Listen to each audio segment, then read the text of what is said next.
সেটি হলো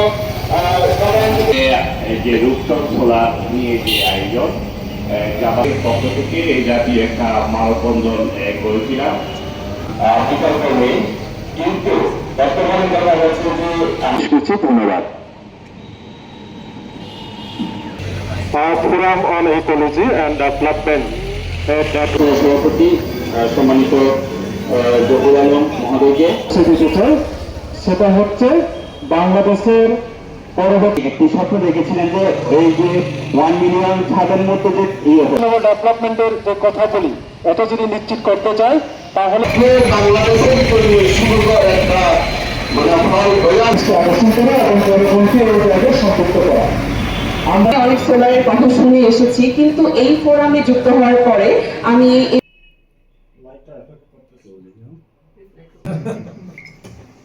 জ্যাকেট তো দিকে তাকান।